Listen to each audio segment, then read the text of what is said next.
بسم اللہ الرحمن الرحیم۔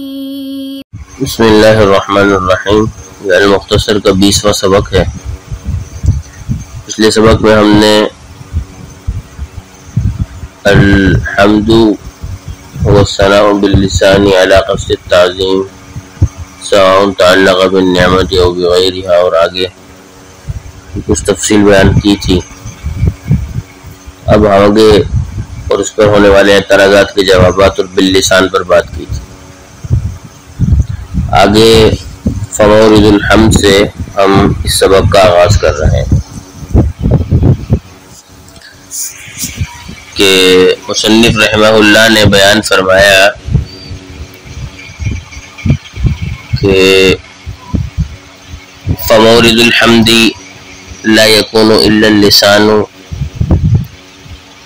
ومتعلقه يكون النعمة وغيرها۔ یہاں سے مصنف رحمہ اللہ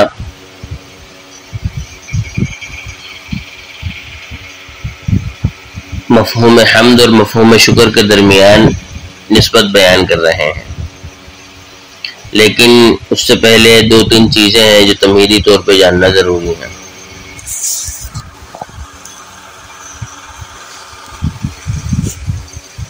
کہ ایک چیز ہے مورد اور ایک ہے متعلق۔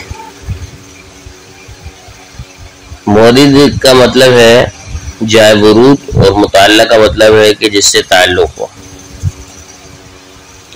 یعنی جس کے ساتھ تعلق ہو وہ مراد ہے۔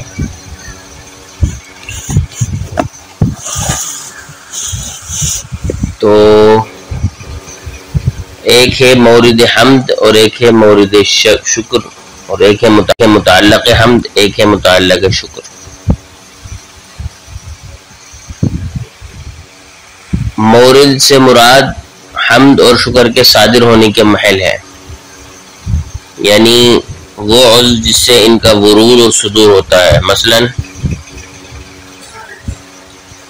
حمد کا جو محل صدور ہے وہ زبان ہے، یعنی اظہار تعبیر، مصدر التعبیر، کل بات ہو گئی ہے، زبان غالب غلبے کے طور پہ کہہ رہے ہیں۔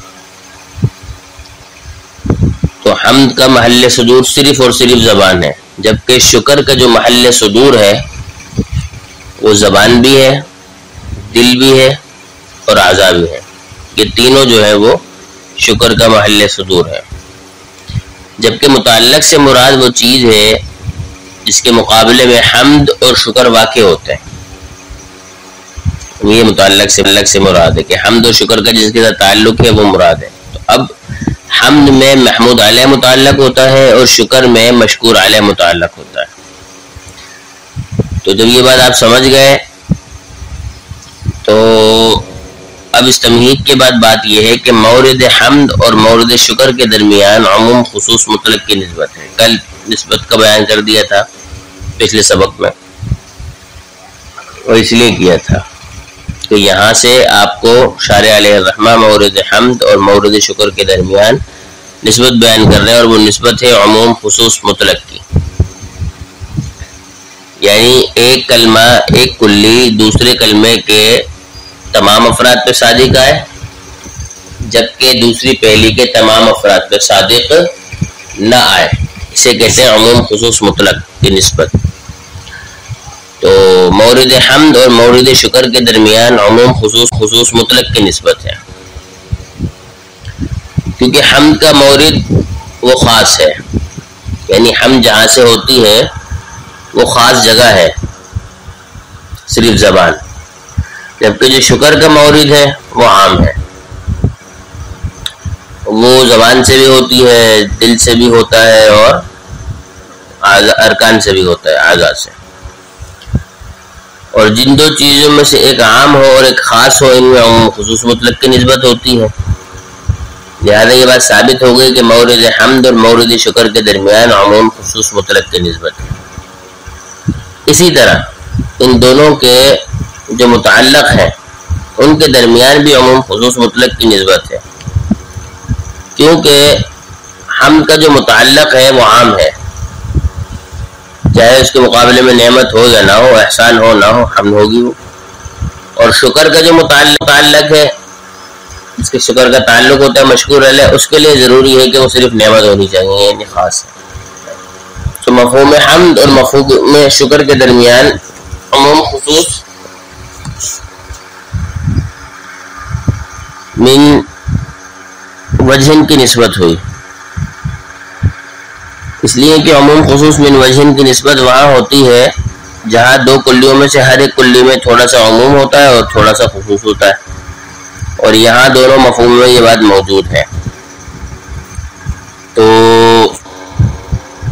اس کی توضیح یہ ہے کہ جو حمد کا مفہوم ہے وہ اپنے متعلق کے اعتبار سے تو عام ہے کہ چاہے وہ نعمت ہو یا نہ ہو، لیکن اپنے مورد کے اعتبار سے خاص ہے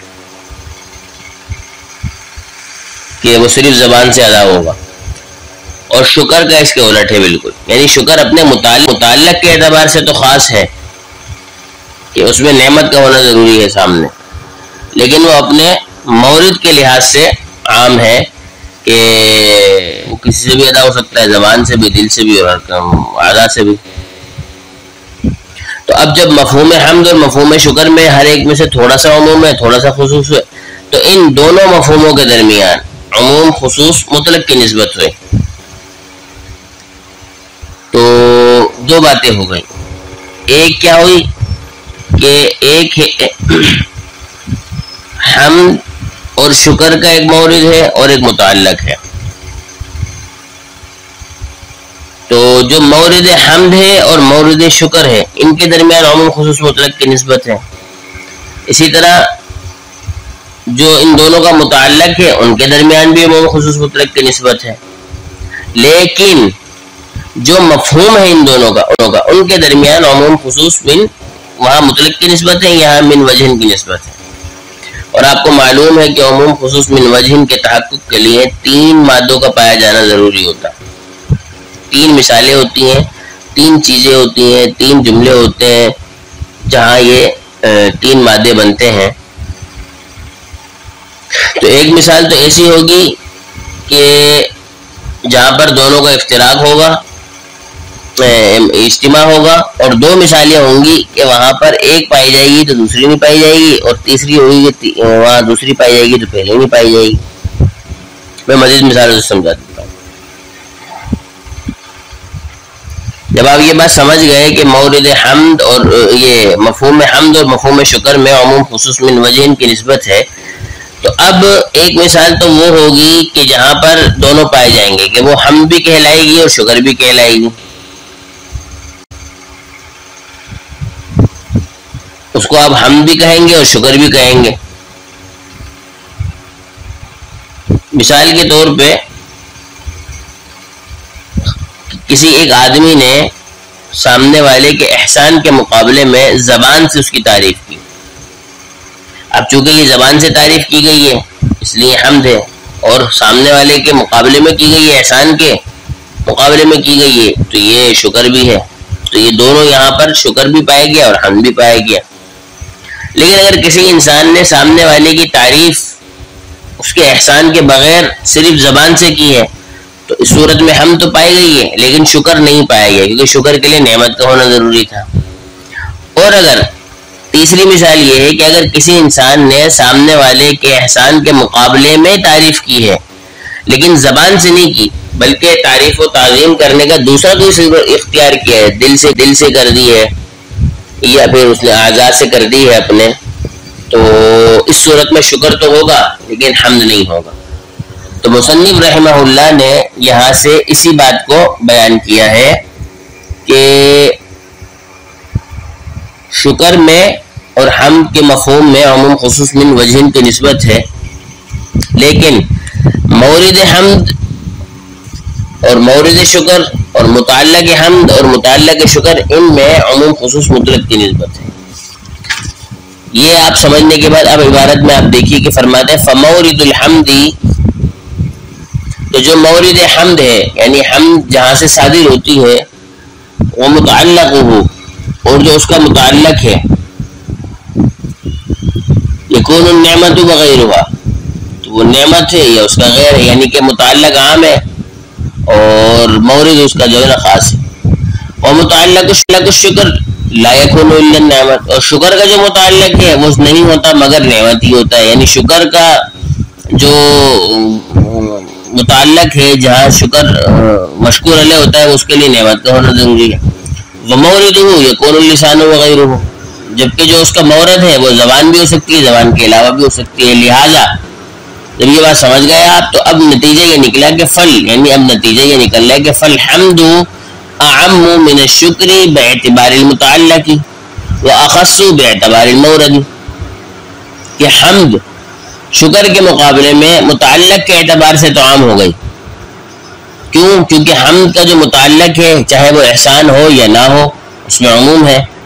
تو حمد شکر کے مقابلے میں متعلق کے اعتبار سے تو عام ہو گئی، لیکن اپنے جائے ورود کے اعتبار سے جہاں سے وہ ہوتا ہے حمد ہوتی ہے یعنی صرف زبان، تو اس کے لحاظ سے خاص ہو گئی. تو حمد شکر کے مقابلے میں متعلق کے اعتبار سے تو عام ہے لیکن مورد کے اعتبار سے خاص ہے. اور شکر اس کا الٹ ہے. کیسے الٹ ہے؟ کہ وہاں پر متعلق کے اعتبار سے تو وہ خاص ہے کہ وہ صرف نعمت کے مقابلے میں ہی ہوگا، لیکن اپنے مورد کے لحاظ سے وہ عام ہے کہ وہ زبان سے بھی ہو سکتا ہے، دل سے بھی ہو سکتا ہے اور اعضاء سے بھی ہو سکتا ہے. تو یہاں سے مصنف رحمہ اللہ نے 3 چیزیں بیان کی ہیں. گویا کہ ایک چیز تو یہ بیان کر دی کہ بھئی حمد میں مورد حمد میں اور مورد شکر میں عموم خصوص مطلق کی نسبت ہے، اور متعلق میں بھی اسی طرح ان دونوں کے، لیکن ان دونوں کے مفہوم کے درمیان عموم خصوص من وجہین کی نسبت ہے. 3 مادے بنیں گے، اس لیے کہ جو حمد ہے وہ متعلق کے اعتبار سے تو عام ہے لیکن مورد کے اعتبار سے خاص ہے، اور جو شکر ہے وہ اپنے متعلق کے اعتبار سے خاص ہے جبکہ ورود کے لحاظ سے وہ عام ہے. تو اس سے یہ بتانا یہی چاہ رہے ہیں کہ بعض لوگوں نے شکر اور حمد کو ایک جیسی سمجھا ہے، ایسا نہیں ہے، بلکہ ان دونوں کے درمیان ان نسبتوں کا خیال رکھنا ضروری ہے. ہاں اتنی بات ضرور ہے، یہ ضرور کہا جا سکتا ہے کہ جو حمد ہے وہ شکر کا اعلیٰ ترین درجہ ہے. اس لیے قرآن مجید فرقان حمید میں بھی حمد کی بات کی گئی ہے، مقام حمد میں حدیث میں بھی یہی آتا ہے، اور دیگر جہاں پر بات ہوتی ہے وہاں پر بھی یہی بیان کیا جاتا ہے کہ حمد ہی کہی جائے، اس لیے کہ حمد زبان سے کی جاتی ہے اور شکر کے افراد میں سے اعلیٰ ترین فرد ہے، کیونکہ اس سے نعمت جو ہے وہ واضح ہو جاتی ہے، اور زبان سے جب آپ تعریف کرتے ہیں تو نعمت کے مرتبے اور وجود پر وہ زیادہ دلالت کرتی ہے، جبکہ جب اعتقاد کا تعلق دل کے ساتھ ہے اور خدمت کا تعلق اعضاء کے ساتھ ہے، اور ان دونوں میں یہ احتمال ممکن ہے کہ کسی کے متعلق حسن عقیدت ہو نعمت کی وجہ سے نہ ہو بلکہ کسی اور وجہ سے ہو. یہ بھی ممکن ہے کہ اعضاء کے ذریعے خدمت سر انجام دی جا رہی ہے وہ بھی نعمت کے بدلے نہ ہو بلکہ محض نمائش اور خوف کی وجہ سے ہو. اس لیے جو نعمت کا شکر زبان سے ادا کیا جائے جس کو ہم کہتے ہیں وہ شکر کے افراد کا سب سے بڑا اور رئیس اعظم فرد ہے اور اس میں عمدہ ہے. اور یہی وجہ ہے کہ رسول اکرم صلی اللہ علیہ وسلم نے فرمایا کہ قاضی بضاوی رحمہ اللہ نے اس کو نقل کیا ہے تفسیر بضاوی میں کہ الحمد رأس الشکر، ہم جو ہے وہ شکر کا اعلیٰ ترین فرد ہے، بلکہ اس کا آپ سمجھیں کہ عمدہ ترین حصہ ہے حمد. ما شکر اللہ من لم یحملہ، جو اللہ کی تعریف توصیف نہیں کرتا تو اس کا شکر بھی ادا نہیں کر سکتا. تو اس لیے ابھی مصنف رحمہ اللہ نے یہاں پر ان نسبتوں کو بیان کیا ہے. اور اسی لحاظ سے ابن عباس رضی اللہ تعالیٰ عنہ کا ایک قول ہے جس کو عبداللہ سمرقندی رحمہ اللہ نے بھی نقل فرمایا ہے تفسیر سمرقندی میں، کہ انہوں نے فرمایا ہے کہ الحمدللہ کلمۃ کل شاکرین، الحمدللہ یہ ہر شکر گزار کا کلمہ ہے، یعنی ہر شکر گزار الحمدللہ کے ذریعے شکر ادا کرتا ہے کیونکہ اس کا اعلیٰ ترین فرد ہے. وذالک، اور وہ اس کی تفصیل کیسے فرماتے ہیں کہ ان آدم علیہ السلام قال حین عطس، جب ان کو چھینک آئی تو انہوں نے الحمدللہ کہا تو فرشتوں نے یرحمک اللہ کہا. اللہ تبارک و تعالیٰ نے یرحمک اللہ فرمایا، فرشتوں نے بھی یرحمک اللہ فرمایا، اور فرمایا فسبقت رحمتہ غضبہ، اللہ کی رحمت ان کے غضب پہ جو ہے وہ سبقت لے گئی۔ اسی طرح حضرت نوح نے فرمایا، اللہ نے ان سے فرمایا قل الحمد للہ الذی نجانا من القوم الظالمین۔ اسی طرح ابراہیم علیہ السلام نے فرمایا الحمد للہ الذی وہب لی علی الکبر اسماعیل و اسحاق۔ داؤد و سلیمان کے قصے میں بھی ہے الحمد للہ الذی فضلنا علی کثیر من عبادہ المؤمنین۔ خود رسول اکرم صلی اللہ علیہ وسلم کے لیے فرمایا قل الحمد للہ الذی لم یتخذ ولدا، اور اہل جنت بھی کہیں گے الحمد للہ الذی اذهب عنا الحزن۔ تو کہنے کا مقصد یہ ہے کہ یہ شکر جو ہے وہ حمد شکر کا سب سے اعلیٰ ترین درجہ ہے، اور لیکن اپنے مورد اور مفہوم کے لحاظ سے ان کے درمیان جو نسبت ہے، جہاں جہاں یہ دونوں ملتے ہیں اور جہاں جمع ہوتے ہیں، جہاں نہیں جمع ہوتے، تو مصنف رحمہ اللہ نے اس کو وضاحت کے ساتھ بیان کر دیا تاکہ اشتباہ نہ رہے۔ لہذا معلوم یہ ہوا کہ مفہوم دونوں کے درمیان تو عموم خصوص من وجہ کی نسبت ہے، لیکن دونوں کے متعلق اور دونوں کے مورد کے اگر آپ درمیان نسبت نکالنا چاہیں تو وہ عموم خصوص مطلق کی نسبت ہے۔ اور یہ بیان کرنے کے بعد مصنف رحمہ اللہ نے یہ بیان کر دیا کہ حمد اور شکر میں کوئی اعتباری فرق ہے، زیادہ فرق نہیں ہے، لیکن یہ بات ذہن میں رکھی جائے کہ حمد جو ہے وہ شکر کا اعلیٰ ترین درجہ ہے، اس لیے کہ شکر کا جو معنی ہے وہ حمد کے اندر تو پایا جاتا ہے، لیکن حمد جو ہے وہ شکر کی جگہ پہ تو بول دی جاتی ہے، لیکن شکر کو حمد کی جگہ استعمال نہیں کیا جاتا، اہل عرب میں اس سے استعمال نہیں ہوتا۔ تو اس سے واضح ہوا کہ حمد میں جو ہے نا وہ ایک کمال درجہ ہے شکر کا، گو کہ وہ شکر میں درجہ نہیں ہے۔ اسی وجہ سے لفظ الحمدللہ مختلف جگہوں پہ مختلف انبیاء کرام علیہ السلام نے پڑھا ہے، بیان کیا ہے۔ تو یہاں پر بھی تلخیص المفتاح نے الحمدللہ سے بات شروع کی ہے۔ اگلی تفصیل اس کی انشاءاللہ العزیز ہم آگے بیان کریں گے۔ وما توفیقی الا باللہ۔